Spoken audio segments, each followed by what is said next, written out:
Hello friends. आज हम pregnancy के फर्स्ट ट्राइमेस्टर के बारे में डिस्कस करने वाले हैं। पूरा प्रेगनेंसी का जो जर्नी रहता है वो 40 वीक्स का रहता है। 40 वीक्स कहाँ से काउंट होता है? लाइक आपका जो लास्ट पीरियड का फर्स्ट डेट था वहाँ से काउंट होके 40 वीक्स तक आपका पूरा प्रेगनेंसी का जर्नी रहता है। ठीक है, फॉर एग्ज़ाम्पल अगर आपका लास्ट पीरियड का फर्स्ट डे था 1 जनवरी 2020, तो पूरा प्रेगनेंसी का जो स्टार्ट डेट रहेगा वो 1 जनवरी 2020 रहेगा for age calculation, for your foetus age calculation. तो ये पूरे प्रेगनेंसी को 40 वीक्स में डिस्ट्रीब्यूट किया गया है और ये 40 वीक्स को 3 ट्राइमेस्टर में डिस्ट्रीब्यूट किया गया है। First trimester, second trimester and third trimester. First trimester जो रहता है वो फर्स्ट वीक से लेके 13th वीक के एंड तक रहता है। सेकेंड ट्राइमेस्टर जो रहता है वो 14th वीक से लेके 27th वीक तक रहता है। और जो लास्ट ट्राइमेस्टर मतलब जो थर्ड ट्राइमेस्टर रहता है वो 28 से लेके till the end of your delivery, मतलब 40 वीक्स तक हम थर्ड ट्राइमेस्टर कंसिडर करते हैं। किसी किसी का 40 वीक से भी एक्सटेंड हो जाता है। हाँ, तो वो भी थर्ड ट्राइमेस्टर के अंडर में ही आता है। तो हम फर्स्ट ट्राइमेस्टर में हम पहले डिस्कशन करते हैं आपके क्या बोलते हैं, क्या क्या आपको साइंस एंड सिम्टम्स आपको फील होंगे ड्यूरिंग योर फर्स्ट ट्राइमेस्टर या फिर during your early pregnancy science के बारे में। तो सबसे पहला जो फील होता है नौशिया, मतलब आपको मॉर्निंग सिकनेस भी कहते हैं, आपको बहुत वॉमिटिंग सा फील होते रहेगा। आप बहुत ज़्यादा क्या बोलते हैं, स्मेल को लेके बहुत सेंसिटिव हो जाएंगे। किसी किसी को बहुत सुबह सुबह वॉमिटिंग फील होता है, सुबह सुबह ज़्यादा वॉमिटिंग के सेंसेशन होते हैं जिसको मॉर्निंग सिकनेस भी ये करते हैं, बोलते हैं। किसी किसी को वो वॉमिटिंग का सेंसेशन इवनिंग में होता है और किसी किसी को थ्रू आउट द डे जो है वो वॉमिटिंग सेंसेशन रहता है। तो वो सारे इंडिविजुअल्स पे डिपेंड करता है, सबके अलग अलग साइंस रहते हैं और किसी किसी को बिल्कुल भी वॉमिटिंग जो है वो फील नहीं होता है। सेकेंड जो है ब्रेस्ट टेंडरनेस, ब्रेस्ट और जो निपल्स के एरिया है वहाँ पे बहुत ज़्यादा टेंडर सा फीलिंग होगा, स्वेलिंग सा फीलिंग होगा। तो ये भी आपके साइंस ऑफ प्रेगनेंसी हैं। फिर प्रेगनेंसी के टाइम में हार्मोनल चेंजेस की वजह से फेस पे बहुत पिंपल्स विम्पल्स भी आ जाएंगे। फिर उसके बाद अगर आप ज़्यादा लॉन्गर ड्यूरेशन के लिए आप खड़े रहते हो तो बहुत आपको डिज़ी फील होगा। फिर फ्रीक्वेंट यूरिनेशन का भी इशू रहता है, बार बार आपको वॉशरूम जाने का रहेगा, बार बार आपको वॉशरूम जाने का अर्ज सा फील होगा, हेडेक होता है, हार्ट बर्न होता है, फिर गैसी फीलिंग होती है। फिर किसी किसी को बहुत ज़्यादा खाने का मन करता है, बहुत ज़्यादा फूड क्रेविंग्स होती है और किसी किसी को बिल्कुल खाने का मन नहीं करता है। तो किसी किसी को बिल्कुल खाने का मन नहीं करता है, इसके वजह से लोग क्या करते हैं कि बहुत कम खाते हैं, लिक्विड डाइट पे ही रहते हैं या फिर बहुत फूड कंज्यूम बहुत ज़्यादा डिक्रीज़ कर देते हैं। तो उसके वजह से अर्ली ट्राइमेस्टर ऑफ प्रेगनेंसी मतलब फर्स्ट ट्राइमेस्टर में आप देखेंगे कि बहुत लोगों का वेट भी कम हो जाता है। तो इसमें घबराने की कोई बात नहीं है, बट अपना डाइट मेंटेन करके रखिए तो अच्छा रहेगा। तो वेट अगर थोड़ा नॉमिनल रिड्यूस होता है तो उसमें कोई घबराने की बात नहीं है। फिर मूड स्विंग्स आपको फील होंगे। फिर किसी किसी को बहुत रेयर केस में ब्रेथलेसनेस की भी फीलिंग होती है, मतलब थोड़ा सांस लेने में भी तकलीफ़ होने की फीलिंग्स होती है। तो ये सारे जो रहते हैं ये अर्ली साइंस ऑफ प्रेगनेंसी जो रहते हैं वो रहता है। फिर सेकेंड हम बात करते हैं कि हम फीटस का जो एज है वो कैसे डिटरमाइन करते हैं, मतलब हर एक हमको कैसे पता चलता है कि हमारा बेबी कितना बड़ा है, कैसे डिटरमाइन होता है, और हमारा जो एंड डेट ऑफ डिलीवरी है वो कैसे डिटरमाइन होता है। तो ये सब के डिटर्मिनेशन के लिए जो बेस रहता है वो हमारा रहता है लास्ट पीरियड का फर्स्ट डेट। तो जो फीटस का जो एज रहता है, फीटस मतलब बेबी का जो एज रहता है उसको जेस्टेशनल एज बोलते हैं। ठीक है, तो अभी जेस्टेशनल एज क्या रहता है, रेगुलर जिसके जिसके भी रेगुलर पीरियड्स रहते हैं तो जेस्टेशनल एज जो है first day of last period से काउंट होता है। फॉर एग्ज़ाम्पल अगर आज जैसे 23 अप्रैल 2020 है और आपका लास्ट पीरियड का फर्स्ट डे जो है वो फर्स्ट जनवरी 2020 था, तो एज ऑन डेट आप जनवरी, फरवरी, मार्च और 23 डेज ऑफ अप्रैल, मतलब 3 मंथ्स 23 डेज आप प्रेग्नेंट हो। तो ये जेस्टेशनल एज होता है जो बेबी का एज रहता है in case of regular periods. और अगर इरेगुलर पीरियड्स आपके रहते हैं तो जो बेबी का एज है वो आपके अल्ट्रासाउंड के बेसिस पे ही पता चलता है। अभी अल्ट्रासाउंड के बेसिस पे एज बेबी का कैसे निकलता है वो थोड़ा मेडिकल टर्म्स में हो जाता है। तो वो आप अगर गूगल से सर्च करेंगे, अगर आपको और ज़्यादा डेप्थ में जानना है तो आप गूगल से सर्च करेंगे तो आपको पूरे मेडिकल टर्मिनोलॉजी के साथ पूरे कैलकुलेशंस आपको मिल जाएंगे। तो जो मैं अभी एक्सप्लेन नहीं करूँगी, अगर आप चाहते हो कि मैं उस पर भी अपना वीडियो बनाऊँ तो आप मुझे कमेंट सेक्शन में बता दीजिए, तो मैं उस पर भी वीडियो बना के मैं उस चीज़ को क्लियरली आपको एक्सप्लेन कर दूँगी। फिर दूसरा रहता है कि एंड डेट ऑफ डिलीवरी क्या होता है। एंड डेट ऑफ डिलीवरी का कैलकुलेशन कैसे होता है। अब फिर से एंड डेट ऑफ डिलीवरी का जो कैलकुलेशन रहता है वो आपके जेस्टेशनल एज पे रहता है, या फिर आप कह सकते हो कि first day of last period के बेसिस पे कैलकुलेशन रहता है। अभी मैं एक एग्जांपल से आपको समझाती हूँ। लाइक आपका first day of last period अगर मैं एज्यूम करूँगी कि 1 दिसंबर 2019 है, तो 1 दिसंबर 2019 में मैं +7 डेज़ करती हूँ तो हो जाएगा 8 दिसंबर 2019, ठीक है।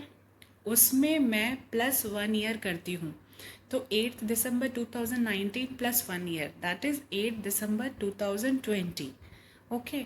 देन -3 मंथ्स, तो 8 दिसंबर 2020 -3 मंथ्स इज़ 8 सितंबर 2020। तो 8 सितंबर 2020 is your estimated delivery date. तो ऐसा कैलकुलेशन होता है नॉर्मल। तो ये जो आपके एंड डिलीवरी डेट्स रहते हैं, ये जो आपके क्या जेस्टेशनल एज रहते हैं, ये रेगुलर बेसिस पे अल्ट्रासाउंड से भी वेरीफाई हो जाता है कि आपका जो ये थियोरेटिकल कैलकुलेशन है और आपका एक्चुअल जो फीटस का डेवलपमेंट है वो in line with this theoretical calculation है कि नहीं है, वो सब भी क्रॉस वेरिफिकेशन हमारे जो सोनोग्राफी वाले हैं, डॉक्टर्स हैं, वो करते रहते हैं। तो ये 2 पॉइंट्स हमने कवर कर लिए। अब हम आते हैं कि फर्स्ट ट्राइमेस्टर में हमको क्या क्या चीज़ें करनी चाहिए, क्या क्या चीज़ें नहीं करनी चाहिए। अभी ये क्या है, ये बहुत लिस्ट ऑफ पॉइंट्स रहते हैं, इसको कोई जनरलाइज नहीं आप कर सकते हो, क्योंकि सबके अपने अपने अलग अलग एग्जम्पशंस रहते हैं, एक्सपीरियंस रहते हैं। किसी को जैसे एग्जांपल है, अभी कोई बोलता है कि कैबेज नहीं खाना चाहिए, उससे गैस होता है। तो किसी किसी को कैबेज खाने से कोई प्रॉब्लम नहीं होता है, किसी किसी को कैबेज खाने से बहुत गैस होता है। तो ये हर एक इंडिविजुअल पे डिपेंड करता है। तो मैंने क्या कुछ लिस्ट ऑफ पॉइंट्स बना के रखे, बिकॉज मैं नहीं चाहती थी कि कुछ मिस आउट हो जाए, इसलिए मैंने लिस्ट ऑफ पॉइंट्स बना के रखे ताकि मैं सारी चीज़ें आपको एक्सप्लेन कर सकूँ properly, because it is very difficult to remember each and everything. ठीक है, तो सबसे पहला पॉइंट होता है कि आपको प्रॉपर रेस्ट लेना है। मतलब क्या है कि बॉडी को बहुत ज़्यादा स्ट्रेन मत कीजिए। जब आपका बॉडी बोलता है आपको कि now it's time to take rest, तो आप रेस्ट लीजिए। एक्सेसिव स्ट्रेस मत लीजिए, बॉडी को प्रॉपर रेस्ट दीजिए। ये सबसे पहला इम्पॉर्टेंट फैक्टर होता है। आपको स्ट्रेस नहीं लेना है, क्योंकि लेटर स्टेज ऑफ प्रेगनेंसी में भी पाया गया है कि अगर आप बहुत ज़्यादा स्ट्रेस लेते हो तो आपका बीपी बढ़ने का चांसेस रहता है, और बीपी बढ़ने की वजह से बहुत सारे प्रेगनेंसी में कॉम्प्लिकेशंस हो सकते हैं। तो इसलिए स्ट्रेस मत लीजिए बिल्कुल भी, और रेस्ट कीजिए प्रॉपर। देन सेकेंड रहता है कि थोड़ा बहुत मॉडरेट आप एक्सरसाइज चालू कीजिए, ताकि अब फर्स्ट ट्राइमेस्टर में एक्सरसाइज करना बहुत ज़्यादा इंपॉर्टेंट नहीं होता है, डॉक्टर भी स्ट्रेस नहीं करते। लेकिन आप फर्स्ट ट्राइमेस्टर से अगर आप चालू कर देंगे तो सेकेंड ट्राइमेस्टर तक थोड़ा गियर अप हो जाएगा। नहीं तो फिर ऑल ऑफ ए सडन अगर आप एक्सरसाइज नहीं कर रही हैं और अचानक से आपको बोला जाए कि सेकेंड और थर्ड ट्राइमेस्टर में आप एक्सरसाइज करना स्टार्ट कीजिए, तो ये बहुत डिफ़िकल्ट होता है, जो कि मेरे साथ भी सेम चीज़ हुआ था। तो और फिर देन उसके बाद क्या है कि आपको अपने फॉलिक एसिड्स के सप्लीमेंट्स लेने ही हैं। वो बहुत ज़्यादा इम्पॉर्टेंट होता है। फॉलिक एसिड जो है वो आपके होने वाले बेबी के न्यूरल कोई भी कॉम्प्लिकेशंस, न्यूरल कॉम्प्लिकेशंस को अवॉइड करता है। अगर आपने फॉलिक एसिड नहीं लिया तो बेबी में न्यूरल डिफेक्ट्स होने के चांसेस रहते हैं। और अगर आप जैसे प्रेगनेंसी की प्लानिंग आप पहले से कर रही हैं तो बेटर आई वुड सजेस्ट कि आप फॉलिक एसिड जो है 1-2 महीने पहले से ही लेना चालू कर दें। और अगर नेचुरल सप्लीमेंट्स देखेंगे तो फॉलिक एसिड जो है ग्रीन लीफी वेजिटेबल्स में पाया जाता है, लेंटिल्स में पाया जाता है, साइट्रस फ्रूट्स में पाया जाता है। तो ये सब के भी इनटेक्स आप ध्यान दे सकती हैं। देन उसके बाद hydrated, stay hydrated, plenty of fluids का ड्रिंक कीजिए। कोकोनट वाटर हो गया, नॉर्मल वाटर हो गया, जूसेस, फ्रेश जूसेस हो गया, फ्रेश जूसेस आप पीजिए। देन उसके बाद फिर हाँ, लास्ट एक और पॉइंट है कि जो स्टार्टिंग से ही आप बायो ऑयल या फिर बॉडी बटर आप अपने स्टमक पे लगाना स्टार्ट कर दीजिए, ताकि स्ट्रेच मार्क्स को हम प्रिवेंट कर सकें। मेरे एक्सपीरियंस के हिसाब से as compare to bio oil या कोकोनट ऑयल या एनी अदर ऑयल, जो बॉडी बटर है या फिर स्ट्रेचनल करके क्रीम आता है, ये लगाएंगे तो अब ज़्यादा फ़ायदेमंद रहेगा। बिकॉज़ मेरा पर्सनल एक्सपीरियंस बताता है कि मैंने जो है वो बायो ऑयल लगाया, लेकिन फिर भी स्ट्रेच मार्क्स मेरे प्रिवेंट नहीं हुए। बट मेरी जो बुआ है, उन्होंने स्ट्रेचनल करके क्रीम लगाया था, which is very very much similar to body butter. तो उनको 2 बच्चे हैं बट उनको एक भी स्ट्रेच मार्क्स नहीं हैं। तो मैं यही प्रेफर करूँगी कि किसी भी ऑयल के कंपैरिजन में आप अगर बॉडी बटर लगाते हैं तो वो ज़्यादा फ्रूटफुल रहता है। देन अभी हम नेक्स्ट चलते हैं डोंट्स पे, कि हमको क्या चीज़ें नहीं करनी है फर्स्ट ट्राइमेस्टर में, या फिर आगे की प्रेगनेंसी में भी कुछ कुछ जो चीज़ें रहेंगी वो एप्लीकेबल रहती हैं। फर्स्ट सबसे मेन चीज़ है कि हमको 2 लोगों के लिए नहीं खाना है। मतलब आपके मम्मी दादी ये सब बोलेंगे नहीं अभी तुम प्रेग्नेंट हो, इतना खाओ उतना खाओ, ये खाओ वो खाओ, तो बिल्कुल ज़रूरी नहीं है। फर्स्ट ट्राइमेस्टर में तो बिल्कुल ज़रूरी नहीं है। आप एक हेल्दी डाइट मेंटेन कीजिए, बहुत जितना आप रेगुलर खा रही हैं उतना ही खाइए। हाँ, और हेल्दी फूड्स आप इनकॉर्पोरेट कीजिए तो वो ज़्यादा बेटर रहेगा। हेल्दी डाइट अगर ऑप्टेन चलेंगी तो ज़्यादा अच्छा रहेगा। आप अपने फास्ट फूड्स अगर जो है वो सब आप बिल्कुल भी कट ऑफ कर दीजिए। Once in a while, like once in a week या वंस इन अ 10 डेज़ अगर खाएं तो ज़्यादा बेटर रहेगा। क्योंकि ऐसे भी फर्स्ट ट्राइमेस्टर में बहुत ज़्यादा, इवन पूरे प्रेगनेंसी में बहुत गैस के इश्यूज़ होते हैं, कॉन्स्टिपेशन के इश्यूज़ होते हैं। तो फास्ट फूड से बहुत ज़्यादा कॉन्स्टिपेशन और गैस के चांसेस रहते हैं। और ऑयली फूड्स भी आप अवॉइड कीजिए, क्योंकि इससे भी सेम प्रॉब्लम्स रहते हैं। तो गैसी और ऑयली जो फूड्स हैं वो अवॉइड कीजिए, फास्ट फूड अवॉइड कीजिए। कभी अगर आपका बॉडी एक्सेप्ट करता है तो आप खा सकते हैं।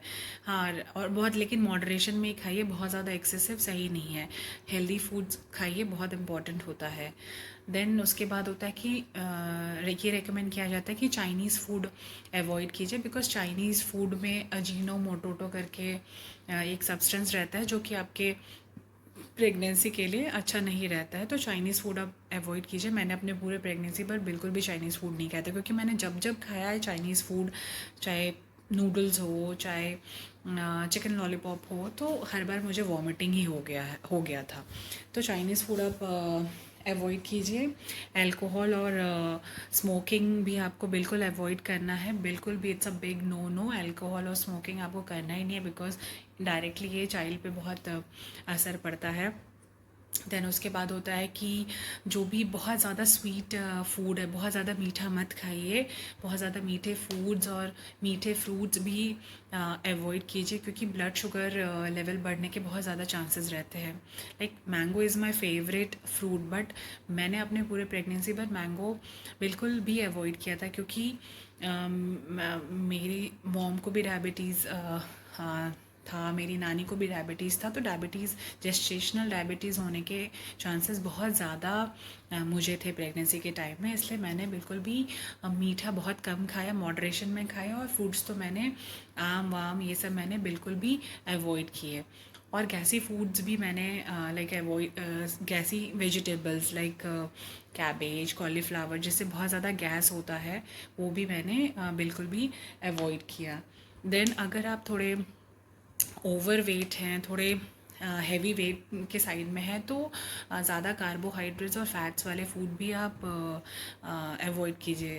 लाइक आपको बोलेंगे सब कि नहीं, आप तुम घी खाओ, तुम बटर खाओ, ये खाओ, वो खाओ, तो बिल्कुल भी अवॉइड कीजिए, क्योंकि घी तो बिल्कुल भी ज़रूरत नहीं होता है। मेरे तो डॉक्टर ने सबसे पहले मुझे मना किया था कि बिल्कुल भी घी नहीं खाने का, एटलीस्ट 6 मंथ्स तक तो बिल्कुल भी घी नहीं खाने का। उसने मुझे टोटली घी के लिए मना किया था। घी के लिए उसने मुझे 8th और 9th मंथ में ही उसने मुझे घी के लिए अलाउ किया था, क्योंकि उसने मुझे बोला था कि घी कुछ भी असर नहीं करता है, सिर्फ फैट्स के फॉर्म में तुम्हारे एब्डोमेन, मतलब पेट के एरिया में सिर्फ एज अ चर्बी जैसा, एज अ फैट जैसा बस डिपॉजिट हो जाएगा और कुछ नहीं करेगा।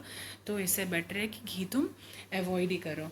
उसके बाद आप स्ट्रेस मत लीजिए। देन सोना बाथ या फिर हॉट टब बाथ जो है वो भी आप अवॉइड कीजिए, क्योंकि सोना बाथ, हॉट टब बाथ, ये सब से क्या होता है कि बॉडी टेम्परेचर जो है वो बहुत ज़्यादा, आपका इंटरनल बॉडी टेम्परेचर बहुत बढ़ जाता है, जिससे आपके फीटस में बर्थ डिफेक्ट होने के चांसेस रहते हैं, मिसकैरेज होने के चांसेस भी रहते हैं। इसलिए हॉट बाथ, सोना बाथ आप बिल्कुल भी अवॉइड कीजिए। और कैफ़ीन भी आपको बहुत हाई डोज में कैफ़ीन आपको अवॉइड करना है। 1 और 2 कप तो ठीक है कॉफ़ी का अगर आपने लिया तो, लेकिन बहुत ज़्यादा एक्सेसिव डोजेज जो है कैफ़ीन का आपको बिल्कुल भी अवॉइड करना है। अगर आपने कैट्स पाल के रखा है तो कैट्स के लिटर्स भी आप क्लीन मत कीजिए, क्योंकि उसके लिटर्स में भी पैरासाइट होते हैं जो कि सही नहीं होते हैं। तो कैट के लिटर्स आप अवॉइड कीजिए। कैट को आप अवॉइड मत कीजिए, बट उसके लिटर्स आप क्लीन करने के लिए आप अवॉइड कीजिए। देन रॉ स्प्राउट्स मत खाइए, रॉ एग्स मत खाइए, रॉ मीट लाइक सुशी, ये सब आप अवॉइड कीजिए, बिकॉज उसमें ई कोलाई, सैल्मोनेला, ये सब बैक्टीरियाज जो है वो रहते हैं, जो कि आपके प्रेगनेंसी के लिए, आपके बेबी के लिए बिल्कुल भी अवॉइड नहीं है। देन सी फूड भी आपको अवॉइड करना है। जो सारे सी फूड्स में हाई मर्क्यूरी कंटेंट होता है, लाइक शार्क हो गया, और भी मकरेल, ये सब जो फ़िश रहते हैं वो सब आपको अवॉइड करना है, बिकॉज जिस भी फ़िश में आपको हाई मर्क्यूरी कंटेंट है, आप गूगल पे जाके चेक कर सकते हैं, वो सी फूड्स आपको अवॉइड ही करना है। पेट पे सोना अवॉइड करना इसलिए अच्छा रहेगा, ताकि मतलब डॉक्टर्स मना नहीं करते, बिकॉज डॉक्टर्स यही बोलते हैं कि आप पेट के बल तब तक सो सकते हैं जब तक आप कंफर्टेबल रहेंगे, क्योंकि बेबी को कुछ नहीं होने वाला, because baby is well protected. But मन नहीं मानता ना, why to take such risk, कोई रिस्क लेने का मतलब नहीं है। और क्या होगा कि आपको जनरली क्या होता है कि लेफ़्ट साइड पे सोने के लिए आपको डॉक्टर्स बोलते हैं, क्योंकि लेफ़्ट साइड पे सोने से क्या होता है कि बेबी को जो ऑक्सीजन और न्यूट्रिएंट्स का जो सप्लाई रहता है वो बहुत इजीली होता है। इसलिए डॉक्टर हमेशा लेफ़्ट साइड पे आपको सोने के लिए बोलेगा। तो बेटर है कि आप पेट के बल ना सोएं, और अभी से ही प्रैक्टिस कर ले कि आप लेफ़्ट साइड पे साइड टर्न होके आप सोए।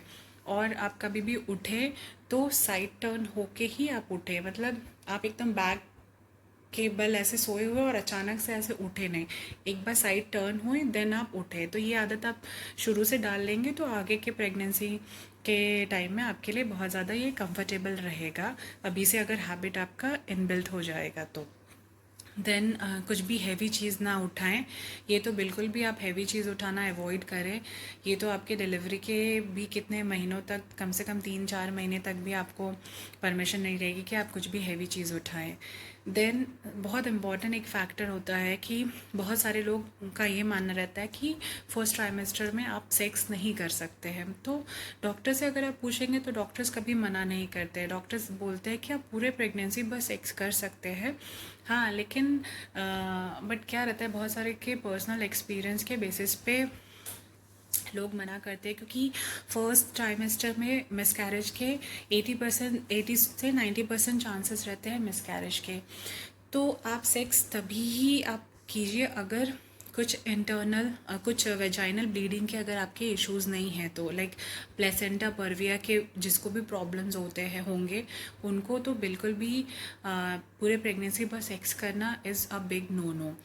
तो आप देख लीजिए, अगर आप कंफर्टेबल हैं आप अपने डॉक्टर से बात कर लीजिए तो ही आप सेक्स कीजिए, अदरवाइज़ बेटर है फर्स्ट ट्राइमेस्टर में आप सेक्स अवॉइड ही कीजिए, क्योंकि फर्स्ट ट्राइमेस्टर बहुत ज़्यादा क्रिटिकल होता है और मिसकैरेज के 80% जो चांसेस रहते हैं वो फर्स्ट ट्राइमेस्टर में ही होते हैं और बहुत सारे चांसेस जो रहते हैं वो अननोन रहते हैं। फर्स्ट ट्राइमेस्टर में जनरली क्रोमोजोनल डिफेक्ट्स की वजह से, उसके बाद रिप्रोडक्टिव डिसऑर्डर के वजह से, फिर हार्मोनल इश्यूज़ के वजह से और बहुत सारे अननोन फैक्टर्स हैं मिसकैरेज के जो फर्स्ट ट्राइमेस्टर में आपके होते हैं। तो इसलिए बेटर है आप अवॉइड ही कीजिए, क्योंकि मेरे डॉक्टर ने भी मुझे मना ही किया था कि don't do it, just avoid it for at least first trimester. तो मैं भी आपको ये रेकमेंड करूँगी कि फ़र्स्ट ट्राइमेस्टर में आप सेक्स बिल्कुल भी आप अवॉइड कीजिए तो अच्छा रहेगा। और अगर आपको वेजाइनल ब्लीडिंग का इशू है तो फिर तो आप बिल्कुल भी नहीं कीजिए।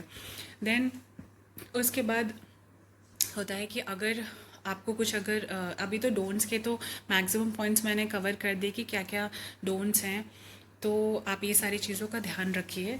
देन उसके बाद है कि अगर आपको बहुत ज़्यादा ब्लीडिंग हो रही है, अगर 1 और 2 डेज़ कंटिन्यूस अगर आपको ब्लीडिंग है तो आप बिल्कुल भी तुरंत आप बिना टाइम वेस्ट किए आप डॉक्टर से मिलिए, डॉक्टर से कंसल्ट कीजिए, क्योंकि फर्स्ट ट्राइमेस्टर में ब्लीडिंग होना बिल्कुल भी सही नहीं है। स्टार्टिंग में थोड़ा बहुत जो अगर स्पॉट सब अगर होता है ब्लीडिंग का तो वो इम्प्लांटेशनल ब्लीडिंग होता है, मतलब अगर जो आपका एम्ब्रॉयो है, फीटस जो है वो यूट्रस पे इम्प्लांट होता है तो इनिशियल में कुछ फ्यू ड्रॉप्स ये सब आपको इम्प्लांटेशनल ब्लीडिंग जो है वो आपको दिखेंगे। लेकिन अगर आपका ब्लीडिंग जो है वो नॉन स्टॉप हो रहा है तो आप बिल्कुल भी डॉक्टर को कंसल्ट कीजिए। और अगर आपको क्रैम्स हो रहे हैं, फीवर्स हो रहे हैं तो आप विदाउट टाइम वेस्ट किए हुए आप डॉक्टर से कंसल्ट कीजिए तो बेटर रहेगा। तो ऑलमोस्ट हाँ, कुछ मिथ्स के बारे में बात कर लेते हैं। एक बहुत इंपॉर्टेंट मिथ है कि बेबी के हार्ट बीट के बेसिस पे उसका जेंडर का डिटेक्शन। तो मैं आपको यही बोलूँगी कि हार्ट बीट के बेसिस पे जेंडर का डिटेक्शन नहीं होता है। लाइक ये मिथ है कि 140 से अगर ऊपर हार्ट बीट है तो लड़की है, 140 से नीचे है तो लड़का है, which is totally medically incorrect. हम विदाउट अल्ट्रासाउंड बेबी का sex determination based on these myths जो है वो हम नहीं कर सकते हैं। देन फिर बोलते हैं कि स्टेयरकेस नहीं चढ़ना चाहिए, क्रॉस लेग नहीं बैठना चाहिए। देखिए, अगर आपको प्लेसेंटा परविया का या वेजाइनल ब्लीडिंग का या कुछ ऐसा कुछ इशू नहीं है, या फिर स्पेशली आपको डॉक्टर जब तक मना नहीं किया है तब तक आप स्टेयरकेस क्लाइंब कर सकते हैं, आप क्रॉस लेग बैठ सकते हैं, उसमें आपको कोई भी प्रॉब्लम नहीं होगा। देन फिर एक पॉइंट में बहुत इम्पॉर्टेंट जो मैंने है वो मिस कर दिया, बेबी का हार्ट बीट। तो बेबी का जो हार्ट बीट होता है वो आपको फर्स्ट अल्ट्रासाउंड में सुनाई देता है, जो फर्स्ट अल्ट्रासाउंड जो डॉक्टर आपको रेकमेंड करता है। तो जनरली ट्रांसवेजाइनल सोनोग्राफी के थ्रू जो बेबी का हार्ट बीट पता चलता है वो 5 to 6 वीक्स के अंदर आपको बेबी का हार्ट बीट पता चल जाएगा। और अगर नॉर्मल अल्ट्रासाउंड अगर आप करेंगे तो 7 to 8 वीक्स में बेबी का हार्ट बीट आपको पता चल जाता है।